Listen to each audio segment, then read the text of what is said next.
श्री श्री सच्चिदानंद भक्तिनाथ ठाकुर जी की जय। श्री श्री भक्ति विनोद वाणी वैभव त्रिंश वैभव 30th चैप्टर प्रचारक और श्री भक्ति विनोद। प्रश्न संख्या 10। प्रश्न क्रमांक 10। श्री श्री नवद्वीप धाम प्रचारिणी सभा का इतिहास क्या है? उत्तर 1894 1894 साल 1894 साल का जनवरी महीना में अर्थात 2 माघ संडे श्री श्री नवद्वीप धाम प्रचारिणी सभा हुआ। वहां पे सभी कृतविद्य व्यक्ति उपस्थित थे, लर्नेड पर्सन, रेस्पेक्टेड रिवर्डेड पर्सन्स उपस्थित थे। मैं और दारिक बाबू सभी कथा समझाने पर सभी लोग एक मत होकर श्री मायापुर में सेवा प्रकाश का अनुमति दिया, परमिशन दिया। श्री श्री नवद्वीप धाम प्रचारिणी नामक एक सभा संस्थापित हुआ। उसमें नफर बाबू संपादक सेक्रेटरी में, सभा साधारण मेंबर्स उनके निकट अर्थादि संग्रह करके यथारीति श्री मूर्ति सेवा संस्थापन की अनुमति की, परमिशन। साधारण से 1551 रुपीज एंड 10 पैसे, पता नहीं उसमें पैसा था कि पैसे, या आना 10 आना या 10 पैसा, ऐसा ही होगा क्योंकि बाद में 17 है, आना तो 16 आना में 17 आना नहीं, 17 पैसे। सो 1551.10, 1551 रुपए और 10 पैसे। पहला साल में जो प्रणामी आया था वो 171 रुपीज एंड 17 पैसे, और लोन ऋण के द्वारा 953 रुपीज एकत्रित होकर श्री मायापुर में भूमि क्रय पूर्वक तृण के द्वारा ढका कुछ गृह निर्माण करके वहां पे श्री गौर सुंदर और श्रीमती विष्णुप्रिया देवी जी की श्री मूर्ति स्थापित हुई।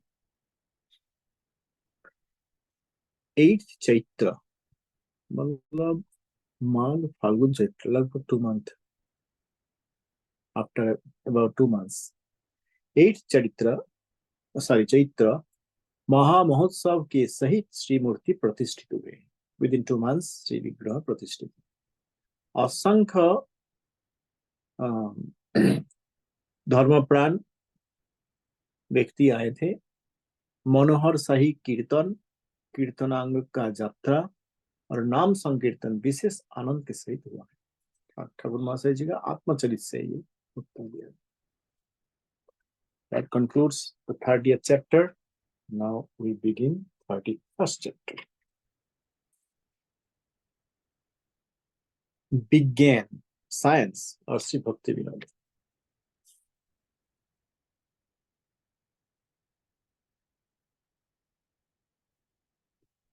विज्ञान और श्री भक्ति विनोद।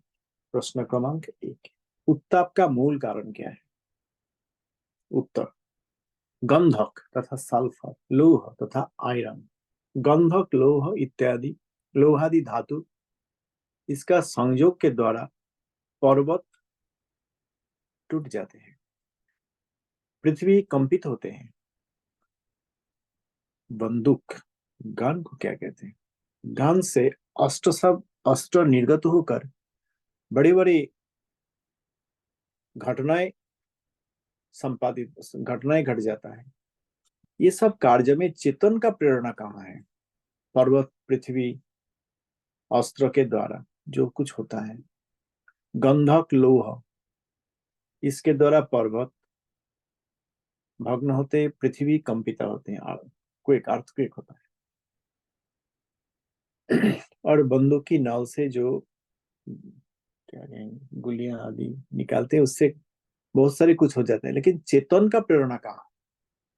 अगर उत्ताप को ही सभी संचालन का कारण रूप में देखा जाए, तथापि चेतन का प्रेरणा व्यतीत कुछ भी नहीं होता। उत्ताप क्या पदार्थ? विशेष विचार करने पर उत्ताप को गुण कहा जा सकता है। जब अंतःकरण में कोई वृत्ति की विशेष संचालन होता है, तभी उत्ताप देह में प्रकाश होता है। ये तो बड़ा बड़ा है। If someone has anxiety or someone becomes angry, बहुत गुस्सा आ गया तो शरीर गर्म हो जाता है, पसीना आ जाता है। यहाँ पे ठाकुर महाशय कह रहे अंतःकरण में कोई वृत्ति का विशेष संचालन हो, क्रोध आदि वृत्ति, यहाँ पे क्रोध आदि कोई वृत्ति का विशेष संचालन हो, तब उत्ताप देह में प्रकाश होता है। काम की अधिक प्रवणता के कारण, काम का अधिक के कारण ज्वर होकर, मतलब फीवर, गात्रदाह उपस्थित होता है। The body becomes hot. ये प्रसिद्ध है। सभी प्रकार प्राकृतिक पदार्थों में जो उत्ताप का उपलब्धि होता है वो केवल चेतन पदार्थ की क्रिया का फल बोला जा सकता है। चेतन पदार्थ है, इसीलिए वृत्ति है, वृत्ति का प्रकाश शरीर में होता है, वृत्ति का प्रकाश शरीर में होता है, तो शुरू चेतन से ही हो रहा है। चेतन वस्तु ना हो, चेतन वस्तु का क्रिया ना हो, तो उत्ताप आदि कोई भी प्रकाश नहीं हो। प्रश्न, युक्ति ही क्या जड़ विज्ञान आविष्कार का मूल नहीं है? मानव प्रकृति क्या इंद्रिय जो ज्ञान के द्वारा आबद्ध रहते हुए तृप्त होता है? युक्ति, आर्गुमेंट,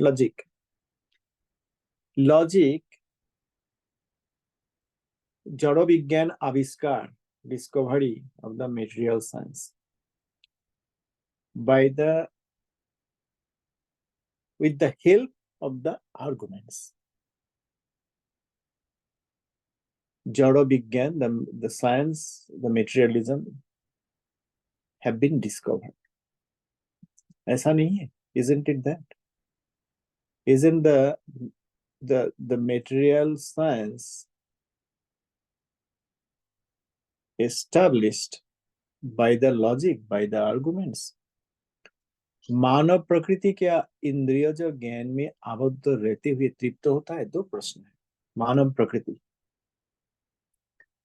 इंद्रिय जो ज्ञान, whatever we may learn through the senses, इसके द्वारा हमें जो अभिज्ञता, जो एक्सपीरियंस हमें मिलता है कि इसके ये ज्ञान के द्वारा, ये एक्सपीरियंस के द्वारा क्या हम तृप्त होते हैं? Do we become happy? Are we happy by acquiring the knowledge through the senses? Are we happy by acquiring the knowledge through the senses? उत्तर, युक्ति के द्वारा ही सभी मानस और जड़ विज्ञान आविष्कृत होते हैं। मानस मतलब चिदाभास मन का विषय वस्तु, और जड़ विज्ञान पदार्थ का विषय वस्तु, सूक्ष्म शरीर और स्थूल शरीर। युक्ति के द्वारा ही सभी मानस और जड़ विज्ञान आविष्कृत होता है। जड़ विज्ञान बहुत सी प्रकार की, यथा जड़ोगुण विज्ञान, science of matter and motion, चुंबक विज्ञान, मैग्नेटिज्म, वैद्युतिक विज्ञान, इलेक्ट्रिसिटी, आयुर्वेद विज्ञान, मेडिसिन, देह विज्ञान, फिजियोलॉजी, दृष्टि विज्ञान, ऑप्टिक्स, संगीत विज्ञान, म्यूजिक, तर्कशास्त्र, लॉजिक, मनस्तत्व, मेंटल फिलोसफी इत्यादि। द्रव्य गुण और द्रव्य शक्ति का विज्ञान से जितने प्रकार शिल्प तथा कारू अर्थात आर्ट एंड मैन्युफैक्चर आविष्कृत होता है। विज्ञान तथा शिल्प, साइंस एंड आर्ट, एक दूसरे को सहायता करके बड़े बड़े कार्य कर सकते हैं। Can establish larger things. धूम्रजान तथा रेलवे, त्वरित वार्तावह तथा इलेक्ट्रिक वायर, अर्णवपोत तथा शिप्स, एवं मंदिर और गृह निर्माण, दैट इज आर्किटेक्चर, ये सभी इंद्रियार्थों ज्ञान। और तत्प्रेरित कर्म। देश ज्ञान अर्थात भूगोल समाचार जियोग्राफी, और काल ज्ञान अर्थात अब्दबोध जियोग्राफी एंड क्रोनोलॉजी, ज्योतिष एस्ट्रोनॉमी प्रभृति सभी इंद्रियार्थ ज्ञान।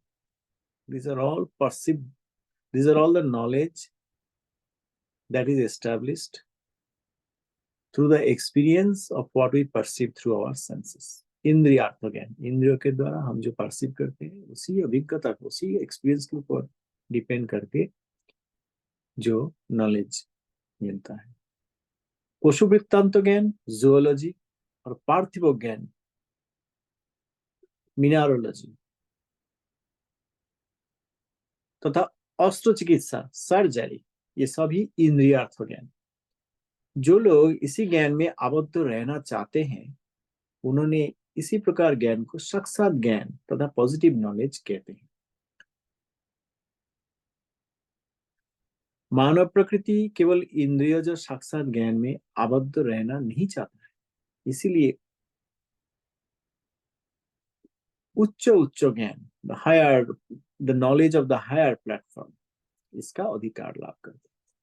मानव प्रकृति, कुछ लोग हैं जो इसी ज्ञान में आबद्ध रहना चाहते हैं, उसी को पॉजिटिव नॉलेज, इसी को साक्षात ज्ञान जानते हैं। लेकिन naturally humans cannot stay confined within these knowledge, sensual knowledge, within this knowledge that is established through sense experience. That's why such people want to search for the higher knowledge and qualify themselves. प्रश्न, सारग्राही किसको विज्ञान कहते हैं? सारग्राही। उत्तर, वैष्णव विषय ज्ञान को यथायथ संस्थापन, विषय ज्ञान को यथारूप में संस्थापन करने की जो क्रिया है उसी को विज्ञान कहते हैं वैष्णव। जिन्होंने जड़ प्रकृति, जड़ प्रवृत्ति के अनुसार जड़ ज्ञान की उन्नति साधन में व्यस्त रहते हैं, उन्होंने जड़ उन्नति की प्रयत्न करके वैष्णवों का चित्त उन्नति का, जो जड़ उन्नति का प्रयत्न करके वैष्णव का जो चित्त उन्नति, चिन्मय उन्नति, उसका कियत परिमाण में परोक्ष भाव में उपकार करते। जैसे architecture, the knowledge established through the experiences perceived through senses. Now, using the architecture, people will be building temple for Bhagavan, will be building temple for bhaktas, houses for bhaktas. So architecture is helping somehow for Vaishnava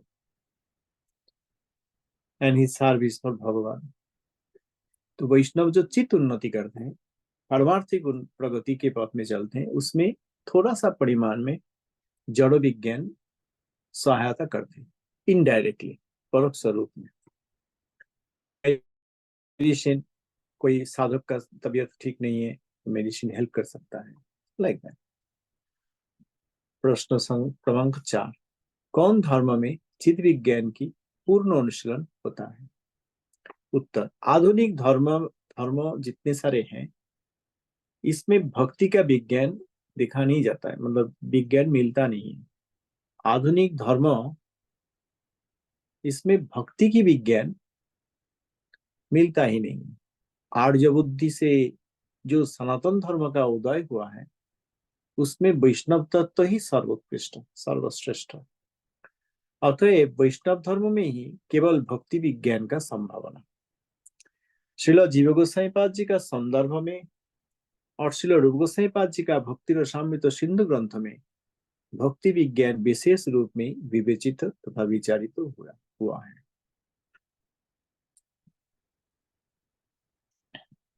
Shri भक्ति Rasamrita Sindhu and 6 संदर्भs,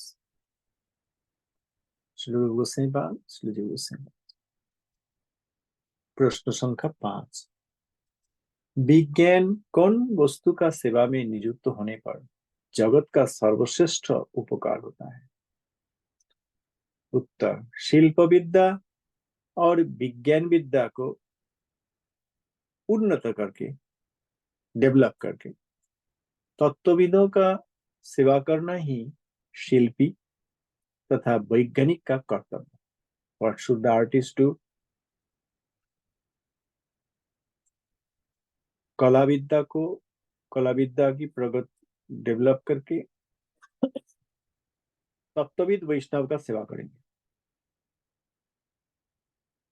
आचार्य आए हैं, उन्होंने वृंदावन का कैसे रूप उन्होंने वर्णना किया, भगवान का रूप कैसे वर्णना किया, भगवान का पार्षदों का रूप वर्णन किया, भगवान का धाम का रूप वर्णना किया, और सुंदर सुंदर आर्ट उन्होंने बनाए।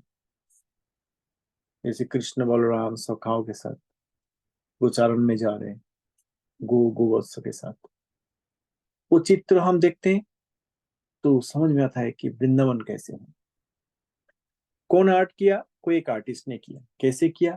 परम वैष्णव का अनुगत्य करके, उनसे श्रवण, भक्ति अंगों के द्वारा श्रवण करके उनका हृदय में प्रकाशित हुआ। परम वैष्णव का ये शक्ति है। उन्होंने वर्णन किए, वो कीर्तन और धाम, भगवान भगवत पार्षद, उनका लीला वर्णन किए और श्रवण के द्वारा उन्होंने आर्ट, कला लिखा है, they have painted, drawn and paint. विज्ञान विद्या भी ऐसी, जो वैज्ञानिक है, साइंटिस्ट है, महावैष्णव के अधीनता स्वीकार करके विज्ञान विद्या का प्रगति के द्वारा डेवलप्ड साइंस को भगवत सेवा में लगाने के लिए भगवत भक्त का अनुगत्य करना चाहिए। आत्मतत्व अतीव गूढ़ है। जिन्होंने उन्हीं का डिस्कशन में नियुक्त होते हैं, उन्हीं के आत्मतत्व का विषय में आलोचना करते हैं, उनका सामान्य शिल्प विज्ञान आदि में आबद्ध होने की अवसर नहीं। आत्मतत्व जो साधन करना चाहते हैं, इस जगत का सामान्य शिल्प और सामान्य विज्ञान में आबद्ध नहीं रह सकते। इसीलिए उनका शरीर निर्वाही जितने व्यापार है, सभी साधन के लिए दूसरे लोगों का जो दूसरे लोगों को प्रचेष्टा करना चाहिए। आत्मतत्व जो साधन करते हैं, उनका शरीर इत्यादि निर्वाहन के लिए जो कुछ करना चाहिए, उस साधारण लोगों का उस विषय में प्रचेष्टा करना चाहिए। क्योंकि आत्म तत्व संधानकारी जो है, उनका ये जागतिक शिल्प और विज्ञान में उनका इंटरेस्ट, हृदय आबद्ध नहीं रह सकता। इसलिए साधारण लोग उनका सहायता करें। अहो भ्रात क्रमोन्नतिवाधीन, क्रमो मीन्स ग्रेजुअल उन्नति, प्रगति, वादीन मीन्स उसी तत्व में जो विश्वास करते हैं कि we should continue to develop the arts and science in this material world. Oh brothers, those who think this, that we will develop the art and science in this world. क्रमोन्नति वादी, ठाकुर महाशय जी का कितना सुंदर शब्द चयन किया मैंने। अहो भ्रात क्रम उत्पत्तिवादी, क्रमोन्नतिवादी ग्रेजुअल प्रोग्रेशन, क्रम उत्पत्तिवादी, उत्पत्ति इज क्रिएशन, सृष्टिशील, create, progressively create new things, क्रम उत्पत्तिवादी। आप लोग अपनापन कार्य कीजिए, उसमें आपका और जगत का उभय का ही मंगल होंगे। आप लोग अनधिकार चर्चा पूर्वक आत्मतत्व का दोष गुण व्याख्या करने की चेष्टा ना कीजिए। क्रम उन्नतिवादी, क्रम उत्पत्तिवादी, आप लोग अपना अपना काम कीजिए, इसमें आप लोगों का मंगल होगा, जगत का भी मंगल होगा। लेकिन अनधिकार चर्चा, जिसमें आपका अधिकार नहीं है, वो इसी प्रकार जो तत्व, आत्म तत्व का दोष और गुण, ये व्याख्या करने की प्रचेष्टा ना कीजिए। जो कर रहे हैं आप उसी में कीजिए। कि साधारण कुछ लोग हैं जो जगत का शिल्प और जगत का विज्ञान में ही व्यस्त रहेंगे। उनको लगेगा यही साक्षात ज्ञान है, यही सब है। ठीक है, आप लोग वही कीजिए, और आत्म तत्व का विषय में उसका दोष गुण व्याख्या करने की कोशिश ना कीजिए। आप लोग अच्छे लोग होकर कार्य करेंगे तो हम लोग आपको निरंतर आशीर्वाद करेंगे। महावैष्णव कह रहे हैं कि आप अपना काम कीजिए, जगत में जो करने आए हैं जागतिक कर्म, हम लोग आपको आशीर्वाद करेंगे। आज ही तक धन्यवाद। सारी कुछ वर्ड और सेंटेंसेस बहुत सारे हैं यहाँ पे, जो हमारा जो मेरा नॉलेज के बहुत ऊपर है। मैं ऐसे ही फुलिश हूँ मुझे उतना ज्ञान नहीं है। धीरे धीरे बार बार पढ़ेंगे तो हमें एक दिन समझ में आएगा। मैंने थोड़ा कोशिश किया। ऐसे ही सब्जेक्ट बहुत ही गंभीर है, और मेरा क्वालिफिकेशन नहीं, इसीलिए कुछ क्लियर नहीं कर पाया। क्षमा चाहता हूँ। धन्यवाद, प्रणाम, जय जय।